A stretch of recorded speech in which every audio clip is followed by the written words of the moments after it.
One major problem is that investment isn't flowing fast enough. In 2020, Africa needed an extra $272 billion to achieve the Sustainable Development Goals by 2030.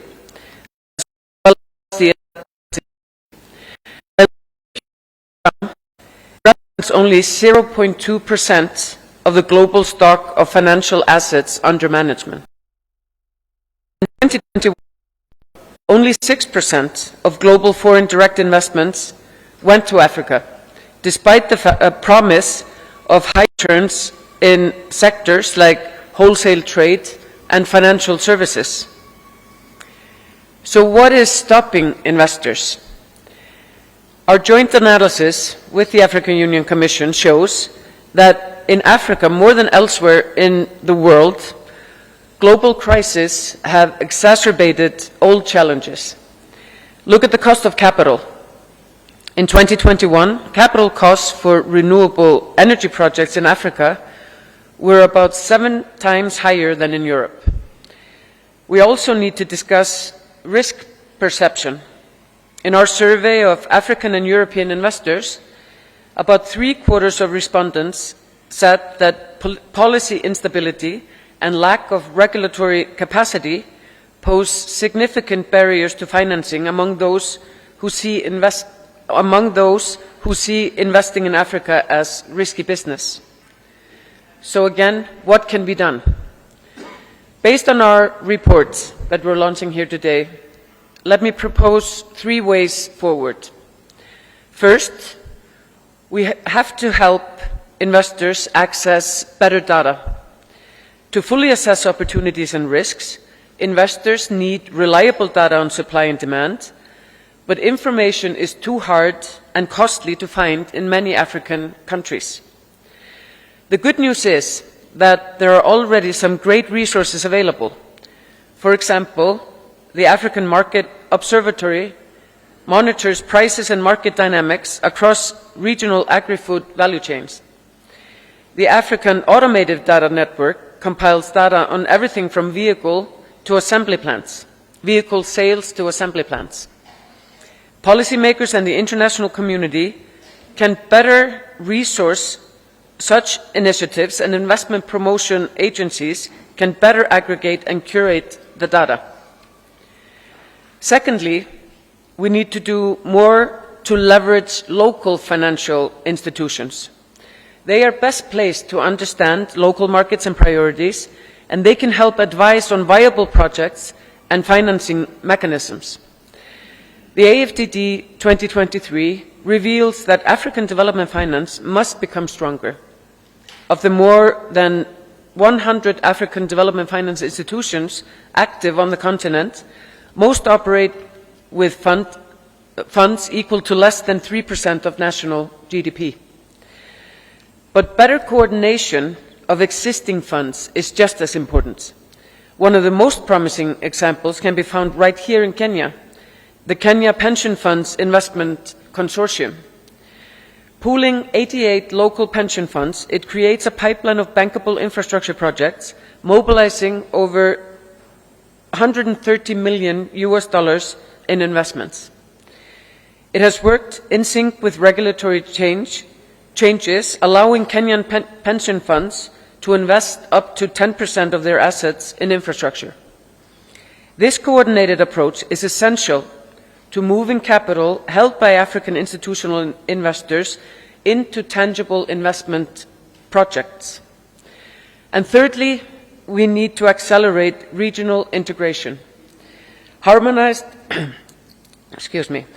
investment policies at regional level and cross-border initiatives, such as development corridors, can unlock investments. Estimates show that Africa's FDI stock, foreign direct investment stocks, would more than double compared to 2017 levels with the implementation of the Africa Continental Free Trade Area. And regional economic communities are taking steps to monitor and benchmark member states' investment-related reforms. The ECOWAS Investment Climate Monitoring Scorecard and the SADC investment policy frameworks are very good examples of that. Dear colleagues, Excellencies, in closing, let me thank our dear friends at the African Union for partnering with us so closely on this investment issue. The African Virtual Investment Platform will be more relevant thanks to the comments shared by Member States yesterday. The platform will deepen our knowledge of investment needs across Africa. It will figure out how investments can boost productive transformation and speed up financing from public and private channels. And this is exactly the kind of data-driven policy action that we call for in our joint Africa Development Dynamics reports. Over the next year, we will share the findings from the report across Africa, Europe and elsewhere. Fast progress on sustainable investments will be crucial to advance the priorities of Agenda 2063, the African Union and its member states. So I warmly invite you all to stay in touch with us at the OECD Development Center.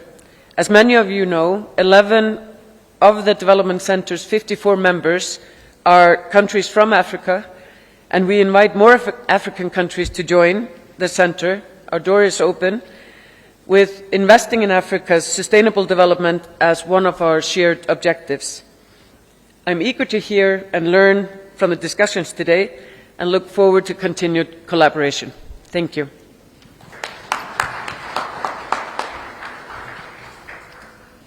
Thank you very much, Director Raga, for highlighting the key points that you raised in your speech.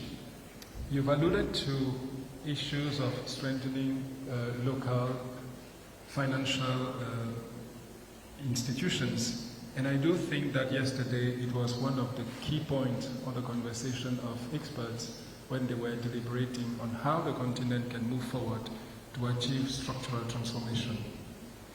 Allow me now to call on the stage His Excellency Albert Muchanga, who is Commissioner for Economic Development, Trade, Tourism, Industry and Minerals of the African Union Commission. Your Excellency.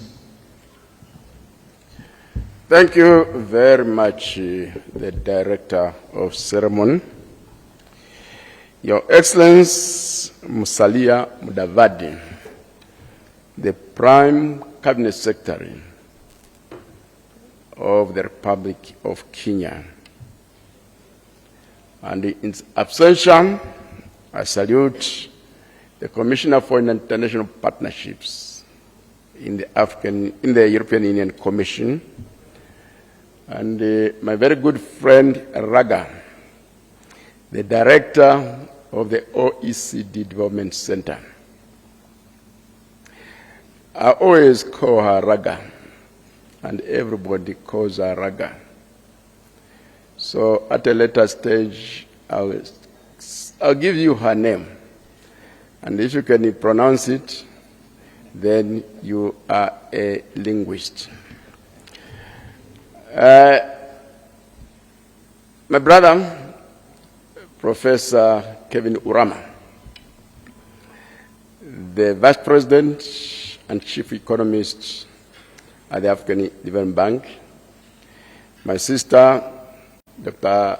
Hanan Mosi, the Chief Economist and the Deputy Executive Secretary of the United Nations Economic Commission for Africa, the experts from member states in the portfolios of finance, monetary affairs, economic planning and integration, as well as my sister, Dr. Aman Asfom, the President of the African Business Council, and all other participants in this launch ceremony. I greet each and every one of you, and I welcome you to this launch ceremony. And in so doing, let me straight away record our great appreciation to the OECD and the European Union Commission for partnering with us in the production of the report we're about to launch. And a lot of work was done to make it possible. Teams from the OECD and the African Union put a lot of work, as well as the researchers. And we thank them very, very much. And of course, at the level of the department, Director Jamel, the officer in charge of the division, Olomo, and the other two members worked tirelessly to be where we are today. The document before us starts by making a survey of developments across Africa. The message is encouraging. During the course of this year, the African economy is expected to grow somewhere between 3.8 to 4%, which is a very good development when you take into account setbacks from the COVID-19 pandemic, the Russia-Ukraine conflict, and the emerging debt distress situation. Welcome as it may be, that growth is not enough. We need 7 to 10% annual growth rates sustained over a period of 30 or more years to make a significant drop in poverty. And that is absolutely necessary. Because right now, Africa is the poorest region in the world. In terms of income, we have low income. We are very poor. Sanitation services are grossly inadequate. Access to water is grossly inadequate. Access to energy is equally grossly inadequate. Now, with all these indicators, the question of investment comes in. And again, the report conveys that message. Ourselves, in partnership with the African Development Bank and AUDA NEPAD, are in the process of undertaking a very comprehensive study on key actions to achieve inclusive growth and sustainable development in Africa. And already, the experts are telling us that to do that, we need to raise the level of investments from the current 20% of Africa's GDP to 40%.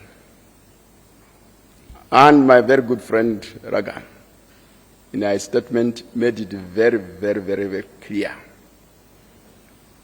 The levels of investment flowing to Africa have been inadequate. We need to upscale. So, using this document, as we undertake the study that I mentioned earlier, we have to come up with a strategy, very clear strategy, on how to increase investments from 20% to 40% of Africa's GDP. And when you look around, there are low-hanging fruits. When we met yesterday, we were looking at the question of credit rating. My brother here quoted a figure from UNDP when he said, because of the current practice of Africa being forced more or less to borrow at high rates of interest in the international bond and other capital markets, the annual cost is about $74.5 billion US dollars annually.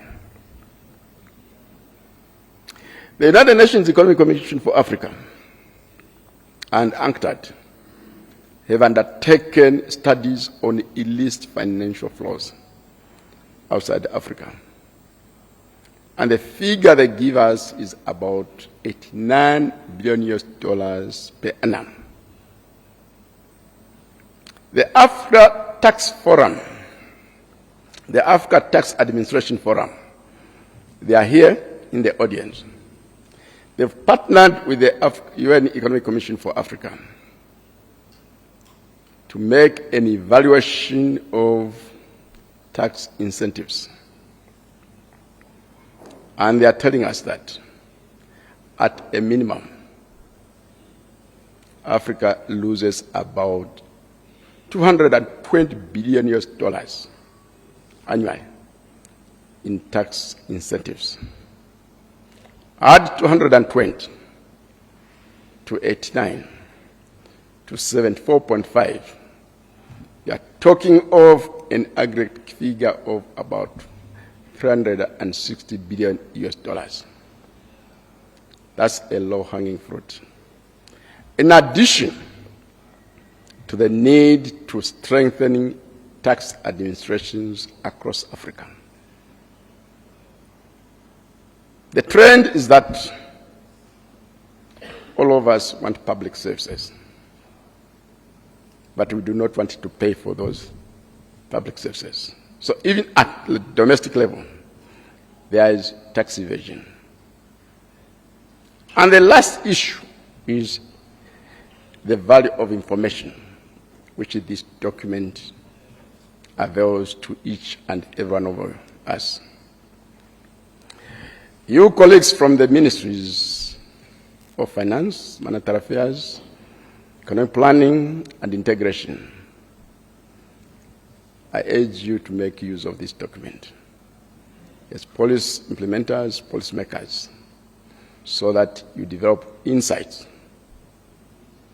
which can assist in decision-making as we work together to increase the rate of investment across Africa. And as indicated by my colleague, my friend Raga, and as presented yesterday by Olomo, Dr. Olomo, and the Director Jamel, on the basis of this document, we are moving to the next level to see if we can come up with a digital platform on investments to be making available information to investors, policymakers, and other stakeholders. So in this regard, it becomes a very, very, very useful document.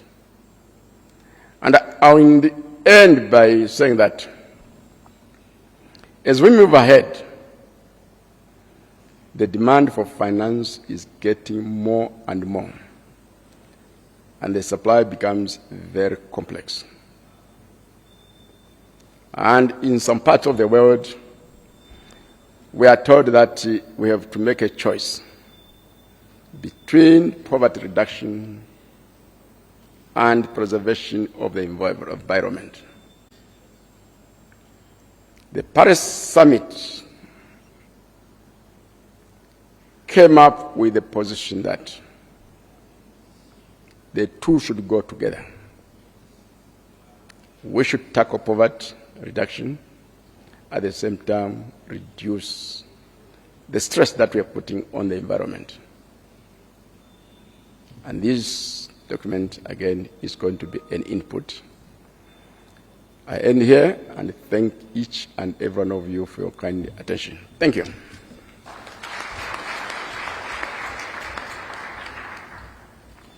Thank you very much, Your Excellency, Commissioner Muchanga.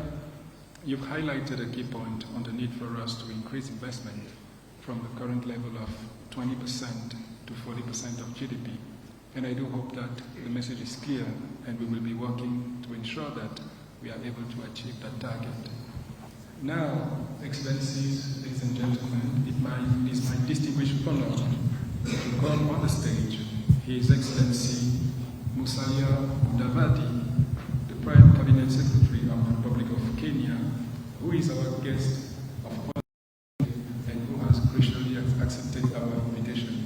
Your Excellency, the floor is yours.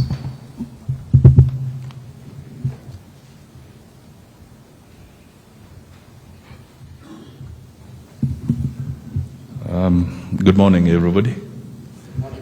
Yeah.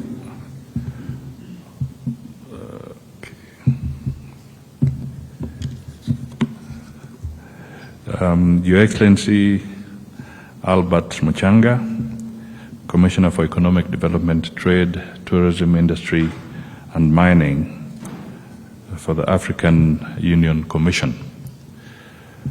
I don't know how many know what the name Muchanga means.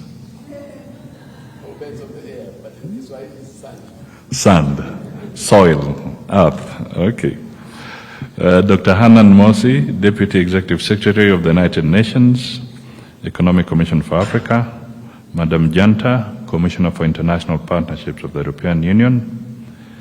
Madam Ellen, I'll deliberately avoid that other tough name. Director, Development Center for the Organization of Economic Cooperation and Development. Ministers, Excellencies, Ambassadors present, distinguished guests, ladies and gentlemen.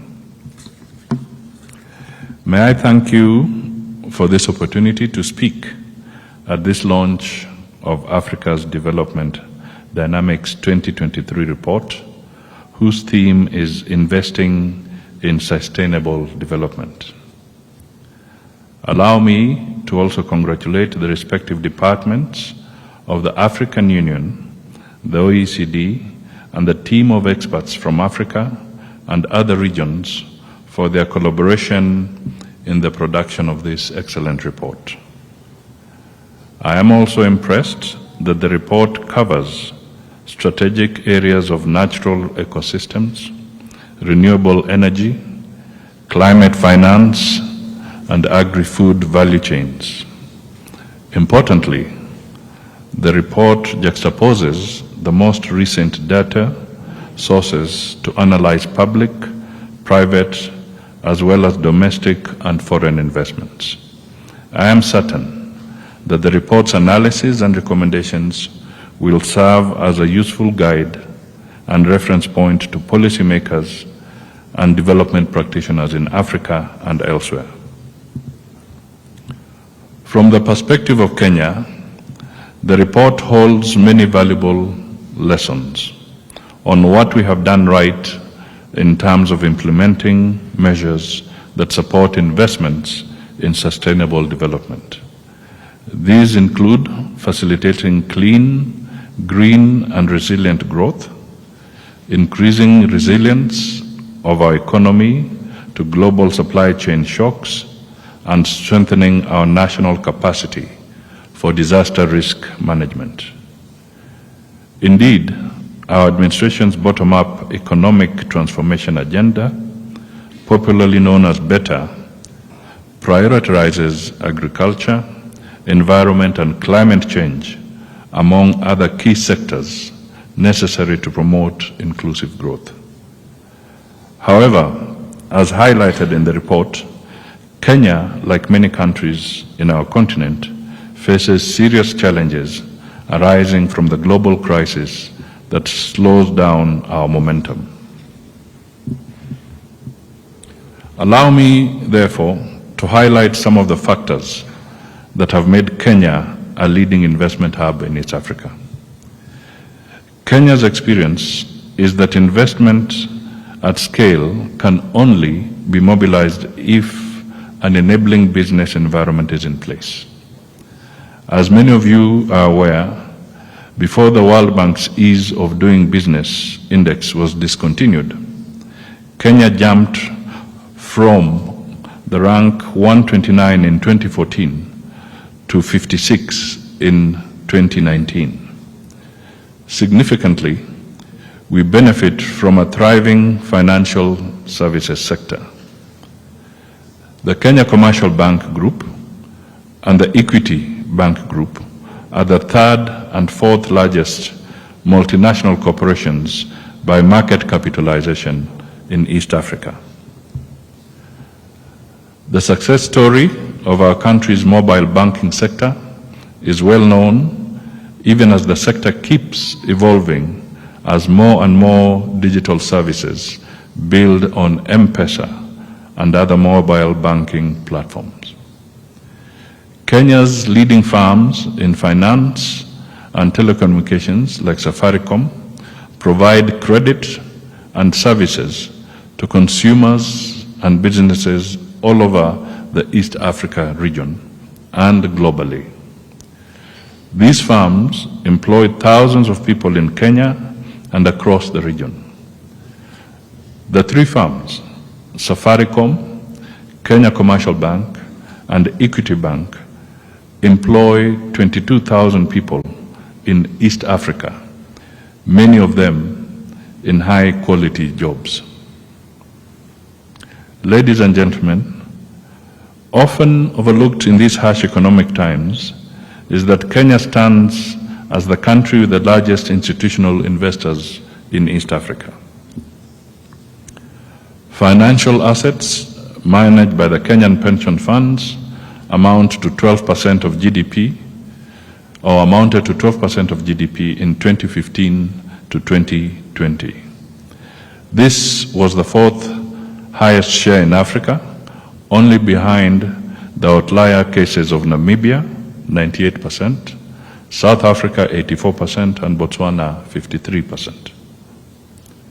However, despite these success stories, the available institutional investor resources should be well regulated and applied more directly towards sustainable development. Currently, alternative assets such as infrastructure, real estate, green and sustainable assets, private equity, and venture capital account for less than 3% of institutional investor portfolios in Kenya's pension market.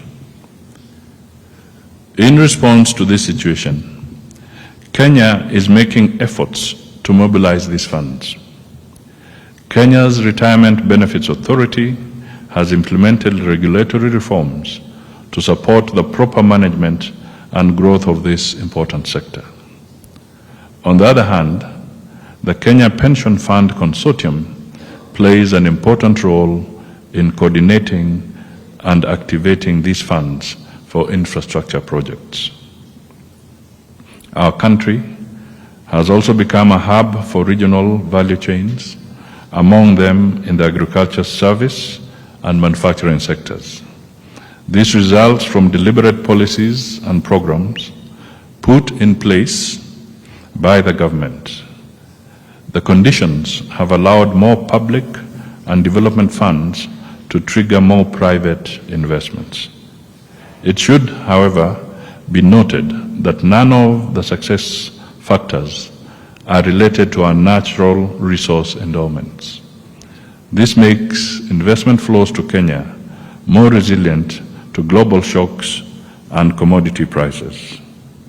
To date, development finance institutions have mobilized by far the highest amount in the region, which is close to $3.9 billion to Kenya in the form of private finance.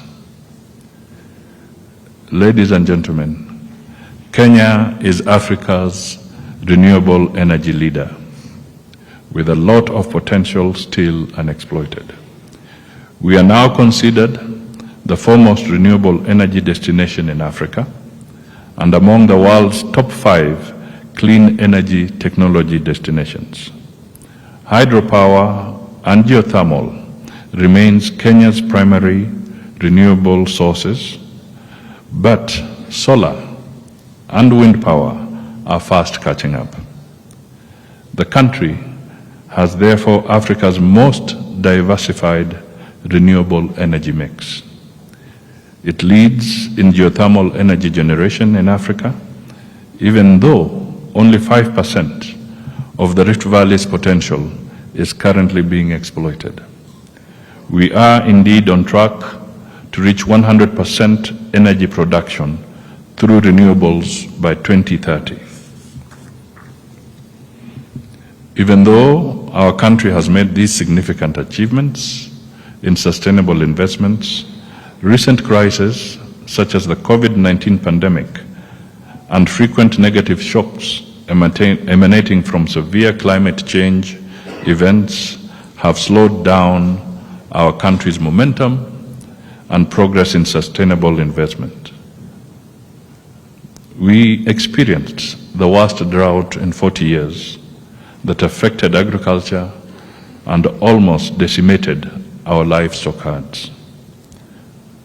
From our perspective, therefore, African countries should take 3 concrete steps of actions to overcome the recent slump and unleash the wave of sustainable investments needed to achieve our ambitious goals.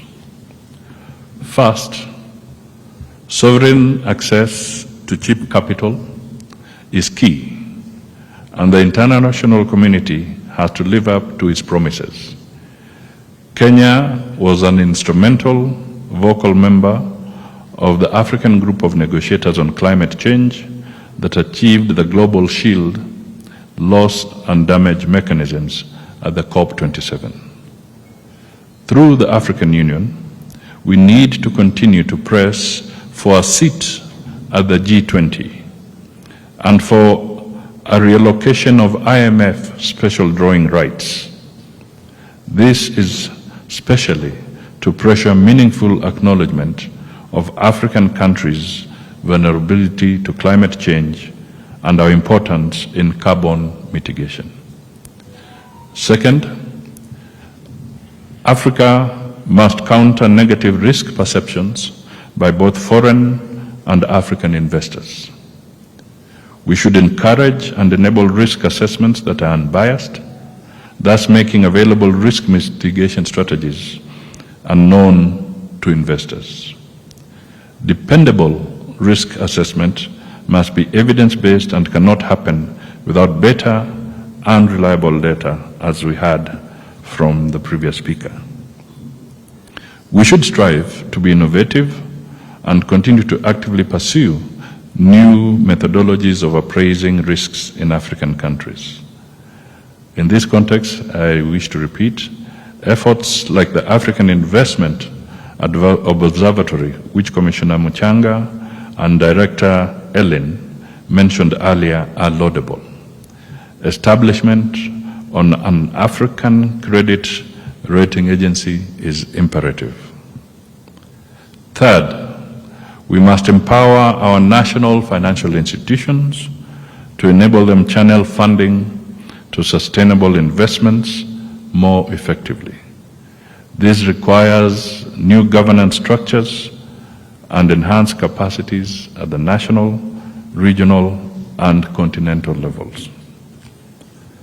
Apart from these 3 action areas, Africa must wean itself from excessive reliance on external development assistance by putting in place the necessary infrastructure and implementing reforms that will increase exports and shares in global trade. In conclusion, Excellencies, ladies and gentlemen, I once again commend the Africa's Development Dynamics Report for its honest and detailed assessment of both opportunities and challenges. I also encourage all of you to heed the report's insights and advice.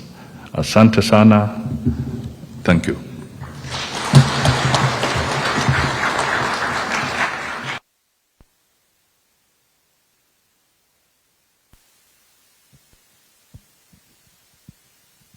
Thank you very much, Your Excellency, for your opening remarks. Thank you for highlighting the key points that you have put forward to this audience. It is true that when we listen to you, we are certainly convinced that you are listening to the deliberations that we are having in this room since we started our meeting on Monday, 17th of July. You alluded to the need for the continent to make sure that we are able to reposition ourselves in the global discussion on the reform of the international financial architecture, and you are absolutely right. And if we take into consideration the recent interventions of His Excellency President Ruto, we can see that we are certainly on the right direction. And just aside of you, we have Dr. Anand Mosing, who is leading the African high-level group on the reform of the global financial architecture. You also alluded to the need for the continent to take advantage of its potential in terms of renewable and all the means that we are equipped with, and also take into consideration the growth of our population. So we thank you for that, and you insisted on reforms and infrastructure development. These are key points that are resonating in this room, because this has been the heart of the discussion of experts since we started our deliberations. So thank you very much for those contributions. Now allow me to bring on the stage the report for the official launch of the Africa's Development Dynamic Report. I think the report is already available on the table for Your Excellency, but allow me to get a copy for the members of the high table. Thank you.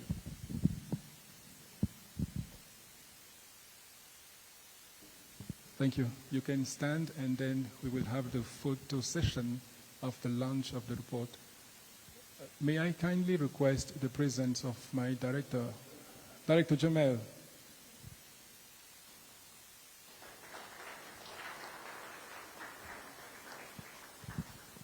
Allow me 1 second, because my director, who has coordinated the work, is in the room, and I would like him to be part of the official photo of the launch of the report. Thank you, Director.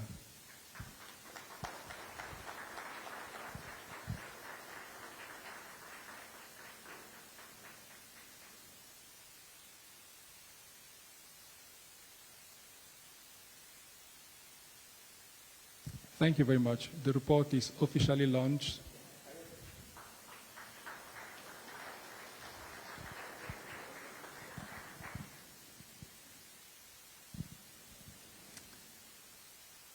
Your Excellency, now we are going to move to the panel session, and we will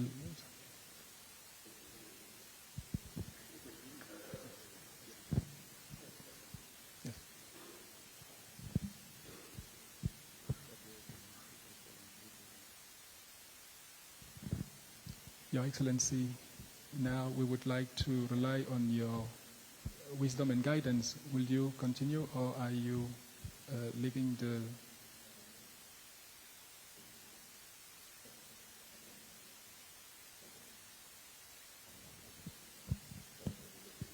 Thank you very much, Your Excellency. Kenya, in the middle. Thank you, Excellency.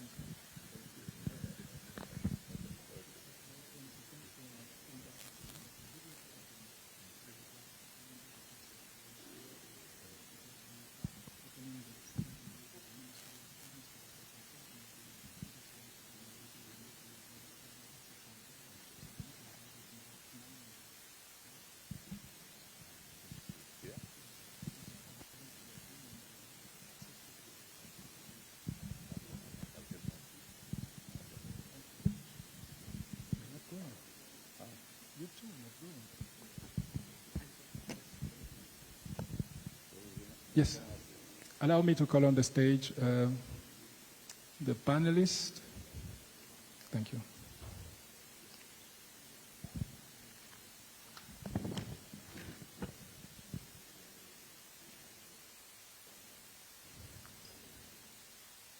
Dr. Anand Mohsin is already on the stage. Professor Kevin Orama is already there. Mrs. June Chepkemei, the Managing Director of the Kenya Investment Authority. Mrs. June. On the stage, Mrs. Anzete Were.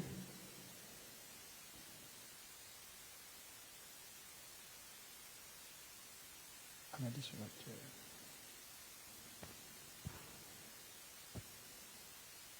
Can we have an additional chair on the stage, please?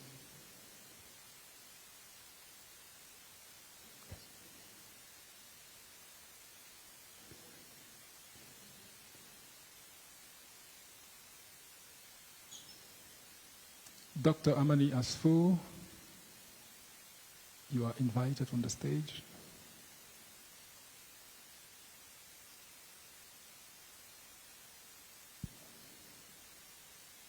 Now, Excellencies, ladies and gentlemen, we are going to start with the presentation of the Africa's Development Dynamic Report 2023. Can we have the report projected on the screen?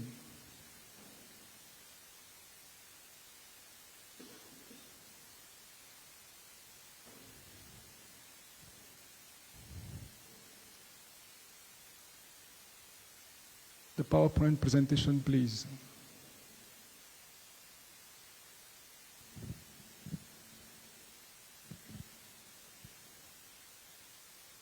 Thank you very much.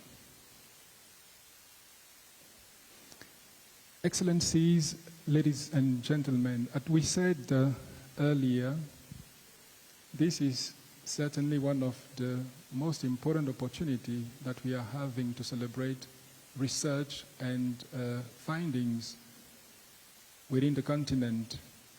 The report that we are publishing today, which is titled Investing in Sustainable Development, is, as we said earlier, the product of the collaboration between the OECD Development Center and the African Union Commission.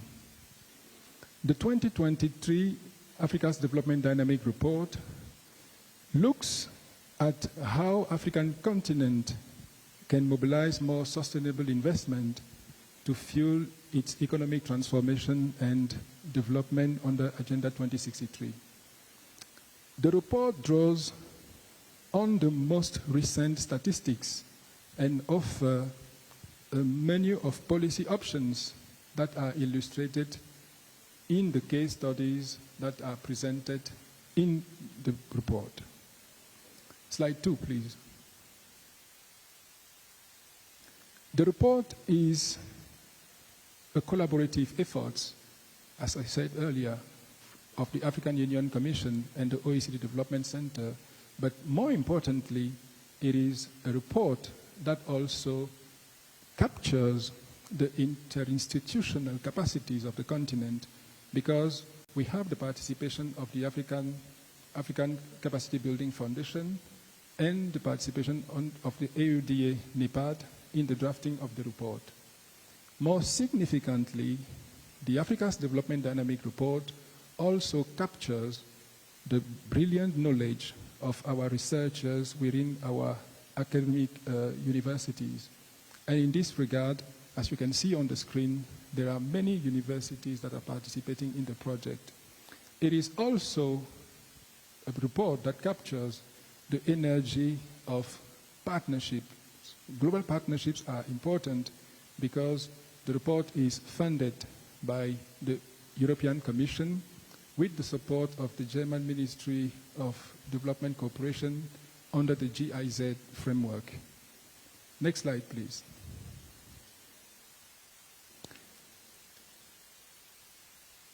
When we look at the report, we can see that three main messages can be drawn from the excellent research that has been conducted. The first message is that Africa's sustainable financing gap can be bridged despite the turbulent environment in which we are navigating today. And I would like to echo the words of His Excellency, the Prime Cabinet Secretary of Kenya, who enlightened the audience with the options that are available in terms of accelerating sustainable financing. The second key message is that low investor confidence has a high cost on how capital can be pulled within the continent, and this is a serious impediment to attracting and retaining sustainable investment. The third key message is that better data, African-led sustainable finance institutions and regional policies can play a critical role in reducing the cost of capital and accelerating sustainable investment. These are the key messages that can be drawn from the report. Next slide, please. First, as we said, the sustainable development gap in Africa can be reduced. The financing gap can be reduced. The financing gap is estimated today at approximately 194 billion per year, and this is a gap that can be easily bridged, which is the main message that the report is conveying today. Next slide. When we look at the development macroeconomic data of the continent, we can see that precisely the continent has certainly recorded in the last few years a rebound in growth with an expected 3.7% in 2023, as the report highlights. And this growth is certainly one of the most important in the world, because Africa is positioned as the second fastest growing region in the world after developing Asia. But as Commissioner Muchanga highlighted in his remarks, this growth is still under the potential of Africa's development, because we are expecting to post a 7 to 10% growth in the next few decades ahead to make sure that we are able to reduce poverty, to reduce inequalities, and accelerate productive transformation and economic development. In this regard, when we look at the data of the continent as compared with the other regions of the world, we can say that we are certainly resilient, but this doesn't mean that we are achieving the success that we are able to do if we are able to seize all the opportunities available.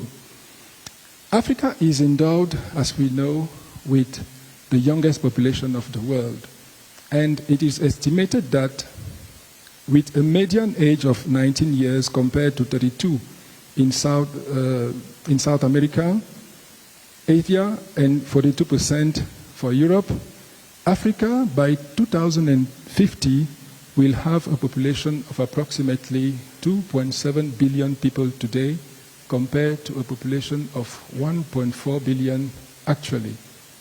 This is certainly one of the most important assets of the continent in its drive to build sustainable development and inclusive growth. When we look at the data, we can see that from 2011 and 2020, African forest, as we see on the graph, increased carbon stock by 11.6 million kilotons of CO2 equivalent net emission, while carbon stock in forest outside Africa declined by 13 million kilotons. The Congo Basin alone have now become the world's largest sink of CO2 emissions. Next slide, please. On this slide, as we said earlier, Africa's sustainable financing gap can be bridged, and it can be seen as large today, but there are opportunities that can be seized to make sure that we are able to reduce, our financing gap. At the onset of the COVID-19 pandemic, if we may recall, in 2020, the gap of sustainable financing was estimated to approximately 272 billion, which was the highest level since the projection started in 2015. While the rebound in Africa's GDP growth in 2021 improved the situation, this could be only temporary given the current macroeconomic context that we all know, with rising inflation, debt tensions, and all the other issues that are hampering the possibility of the continent to move forward in its development drive. Yet, this gap appears to be small compared to the capital available, because when you look at the data, you can see that the capital available can, be channeled to development needs of the continent and accelerate productive transformation. It is estimated that the gap of financing of the continent is at less than 0.2% of the global assets that are needed to accelerate that productive transformation. And this also is estimated if we take into account the continent's financial possibilities. We see that we are having significant resources that can be tapped to accelerate structural transformation. Next slide, please. Now, the recent global shocks, as we said, have made more difficult for Africa countries to attract foreign direct investment. We have consistently, in the instances of the STC, spoken about the issue of high cost capital, and His Excellency, the Prime Cabinet Secretary, just highlighted the fact that Africa should access cheap financing to ensure that we are able to accelerate progress towards Agenda 2063. Recent global events that we have already referred to have certainly increased preference of new greenfield investments, because the Africa's Development Dynamic reports have shown that since 2015, we have seen a shift of investment from the natural sector to the transformative sector in industry and other sectors in the services. So this is really an important drive, because we can see that investment are now pulled out of the natural resource sector to the transformative sector, with industries at the center of that productive drive. In 2021, high-income countries attracted 61% of the global capital expenditure, which is the highest recorded in the world. But unfortunately, Africa has only attracted 6% of the global financial resources. This represents the lowest share in the world and call for structural transformation and reforms that are going to make sure that our business environment is attractive enough to pull in more investors. Allow me now, Excellencies, ladies and gentlemen, to give the floor to my co-presenter, Mr. Arthur Minsat, who will continue the presentation on the second part of the report. Arthur. Thank you, Patrick. Karibu, asante sana.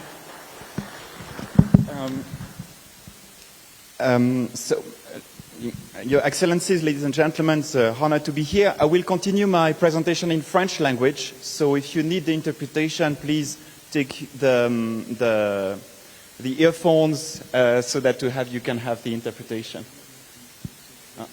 In English? Okay. All right, so I'll continue in English because the interpretation is not available for everybody. Can we go to the next slide, please?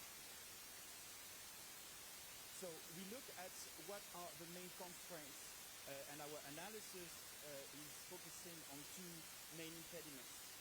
First, lower investor confidence when we compare the African continent with other world regions. Investors have difficulties to assess project risks or deem the risks too high and delay and stop investment, which is to a large extent related to a lack of data.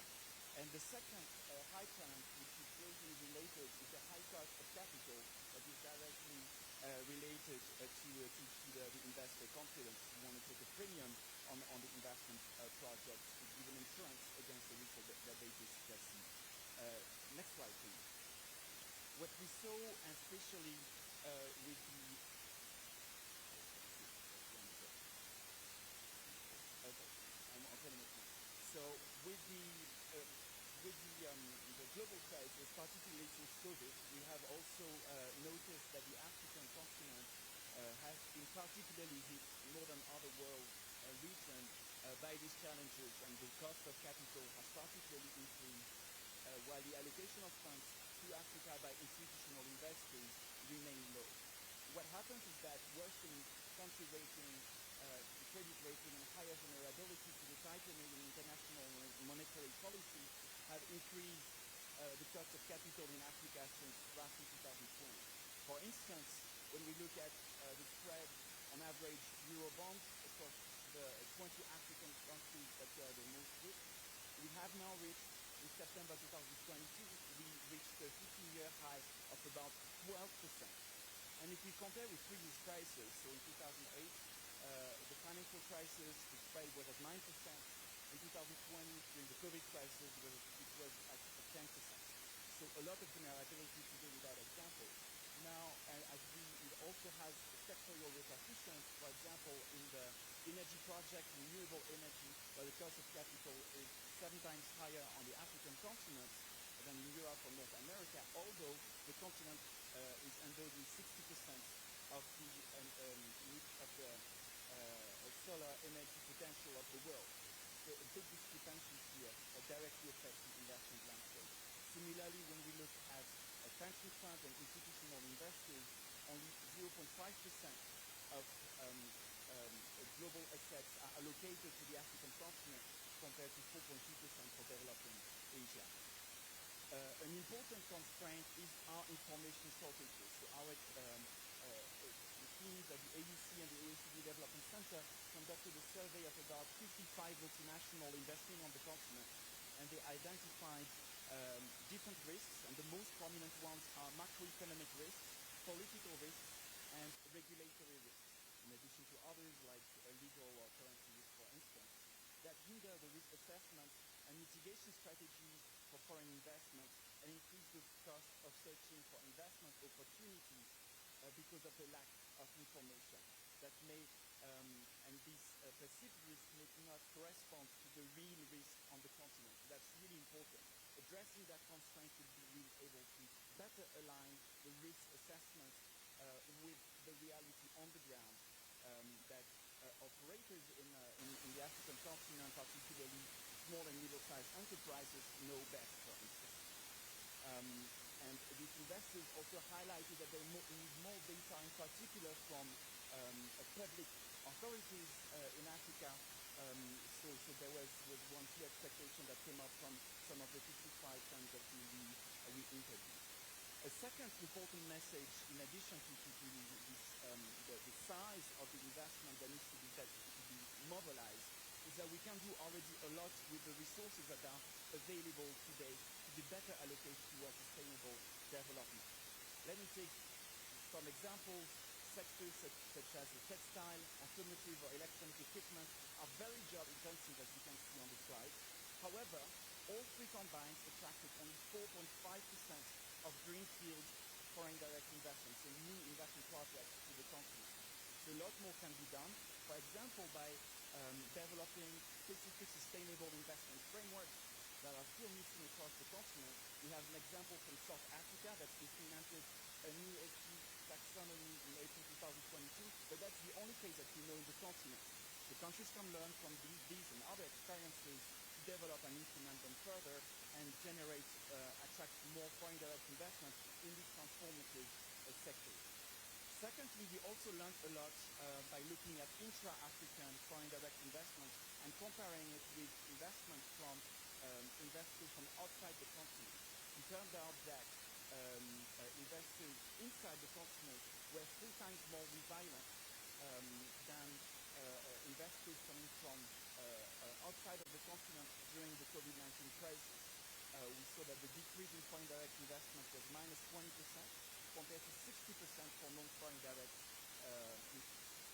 investment coming from outside of Africa. And at the same time, there was a boom in inter-African investment in renewable energy or ICT during the same period. So that's really important, and a lot can be learned by also getting this information and exchanges with African investors to attract more investment. And African institutional investors are extremely important. They amount a set of $1.8 trillion US, 73% of the GDP. If you look at pension funds that we mentioned before, it's 381 billion in 2015-2020, which is the equivalent of 25% of the continent's GDP. However, these funds allocate only about 2% of their assets to sustainable sectors.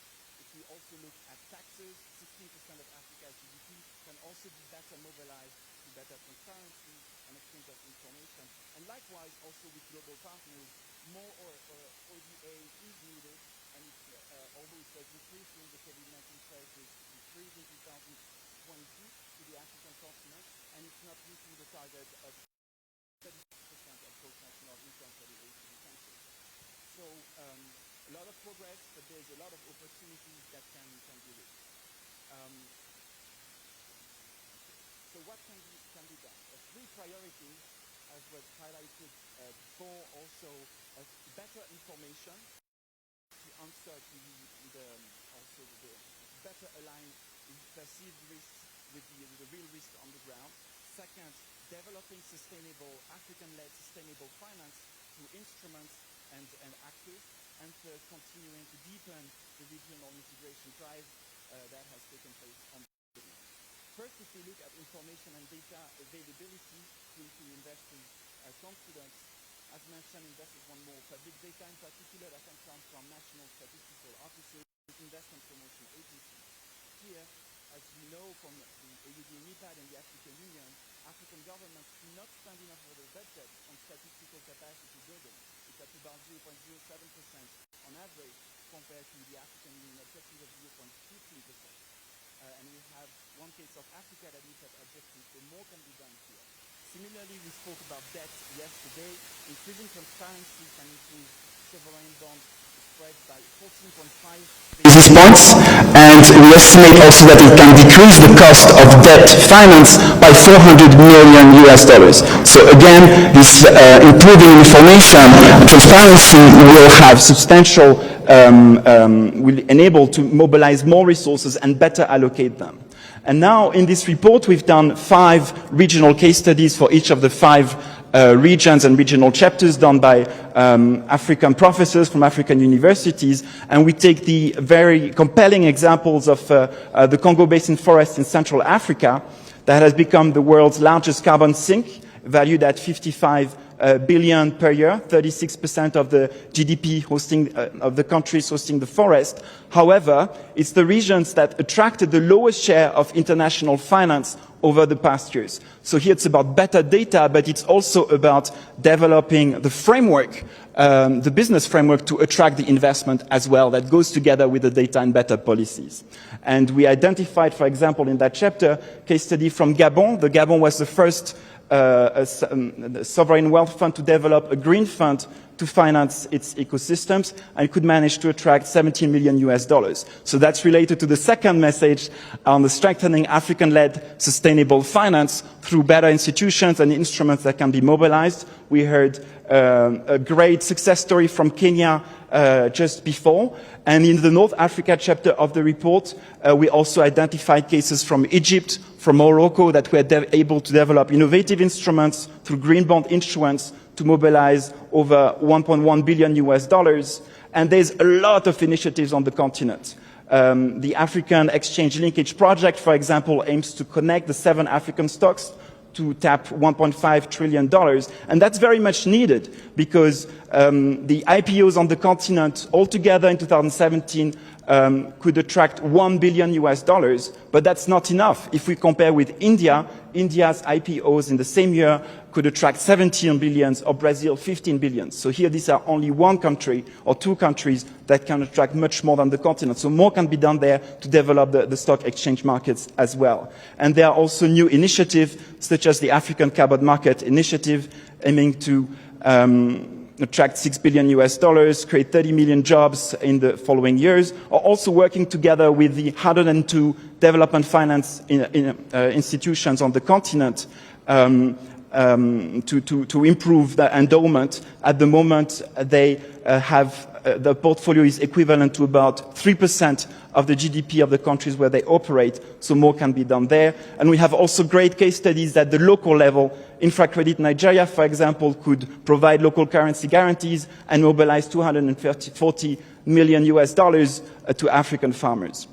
And finally, the third recommendation is focusing on how to generate economies of scale, better integrate and harmonize the African markets through the African Continental Free Trade Area that could boost FDI stock by 122% from outside the continent compared to 2017, but also through the investment protocol of the ASEFTA. There is also great case studies at the local, at the regional level.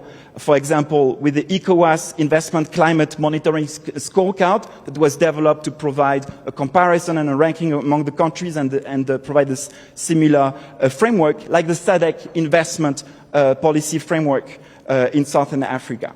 And our East and Southern Africa chapters looked at the African Clean Energy Corridor that aims to link the power pools in East and Southern Africa by 2030 to attract $25 billion per year in generation of power and $15 billion in grid infrastructure by 2030. So a lot of benefits can be generated here and by working also at the project level. Ladies and gentlemen, I'd like to thank in particular the professors who worked very closely with the teams of the African Union Commission and OECD Development Center. Professor Abiodun Egbetokun for the West Africa chapter, Nabil Jedlan for the North Africa chapter, Kevin Ibe for East Africa, Nicolas Ngepa for Southern Africa, and Emmanuel Ongo for the Central Africa. I'd like also to thank the professors who contributed in previous editions of the report, Desiree Avom, Jude Ego, or Eram Belach, who are here in the room, and others like Clément Kwaku. And in particular, thanks to all of the experts from member states, from technical experts from the continent and beyond, who took part in the multiple consultation processes that we held, including at the African Union Summit last February, on this report to come up with this product that aims to enhance the policy dialogue, to learn from each other for the benefits and the greater well-being of African people. Asante sana. Thank you very much.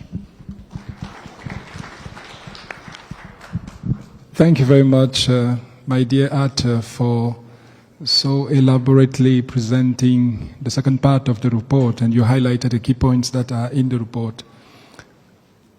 I would like to kindly now proceed with the panel discussion, and I would like to first of all ask a question to you, Dr. Mohsin, as you are